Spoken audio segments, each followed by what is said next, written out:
टेहरौआ से अरमान ये बाबा कि कबो झुके नहीं बेटा अहिरान ये बाबा कि बड़े अभी बच्चा पता कली है जमाने से कि बड़े अभी बच्चा पता कली है जमाने से अरे लोग सिखल रंगदारी हिराने से हमारा पैगो एहसान क दी जादो जी हमारा पैगो एहसान क दी जादो जी प्यार के हम के जवान क दी जादो और में नाम सगरो खिला परखंड होया जिला मनी जादो से हिला और परखंड होया जिला मनी भैया से हिला। मेरे साथ मौजूद है मसूरिया मेल यादव, बहुत बहुत आपका स्वागत है। चलिए आपको भी बहुत बहुत स्वागत है। बहुत शुक्रिया चंदन यादव जी, आप आए मेरे पास। जनता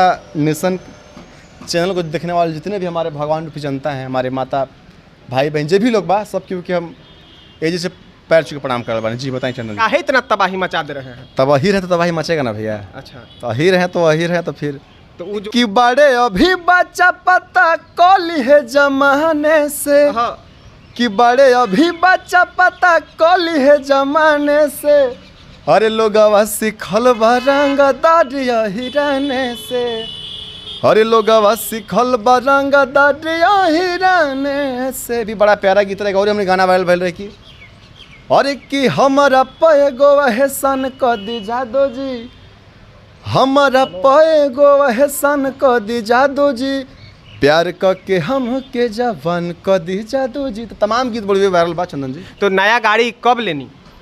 हो गई 1-1.5-2 महीना हो गई बा। एगो 10 दिन में एगो थार आवे वाला बनाया। कुंदन पासवान करके गायक हैं, वो बोले हैं कि अहीर जो जाति गवार जाति है, गोबर पथवा जाति है और भगवान कृष्ण जो है चोर हैं। इस पे क्या बोलिए? कौन बताएं? कौन? कुंदन पासवान भाई कहाँ के वगैरह चिन्हबो ना कर कहाँ के? मनी यादव से आपका कैसा संपर्क है? बहुत हमेशा उनके साथ आपको देखा जाता है। मनी भी हमारे बहुत मतलब दिल के करीब है और मेरे ही नहीं है, जितने भी भोजपुरी में कलाकार वालों सब क्योंकि वहाँ के मानी ना। और बड़ा प्यार मिल रहा भैया के ऊपर, यहाँ के ऊपर एगो हम गाना भी बहुत प्यारा गैले रहे कि और कि कम उम्र में नाम सगरो खिला परखंड होया जिला मनी जादो से हिला और परखंड होया जिला मनी भैया से हिला। बहुत प्यारा गीत बा। मनी भैया देखिए बहुत अच्छे इंसान हैं और मुझे पता नहीं वो इतना प्यार क्यों करते हैं और मैं भी उनको बहुत मानता हूँ। और अगर मैं यहाँ तक पहुँचा हूँ तो मनी भैया की बहुत बड़ा योगदान है। जनता नेशन चंदन यादव जी, जब भी आप जाइएगा तो ये चीज़ जरूर पूछेगा, इसलिए हम पूछे।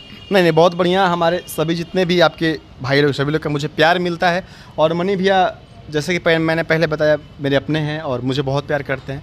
अभी भैया आने वाले हैं पटना तो फिर तो हल्का रील्स पोस्ट हुई फिर। अभी सावन में जो है कौन कौन सा आपका आने वाला गाना है? सावन में 4-5 गीतौरी बा, 10-15-20 गाना गा देनी सावन में। अभी तो फोकस लोग पर ज़्यादा लगने सावन में हमने गाना गा रहे कि और कि इहे बाटे रउआ से अरमान ये बाबा कि कबो झुके नहीं बेटा अहिरान ये बाबा कि कबो झुके नहीं बेटा अहिरान ये बाबा। बहुत प्यारा गीत रहा। गीत के हमारे भगवान पे जनता बहुत प्यार दिए।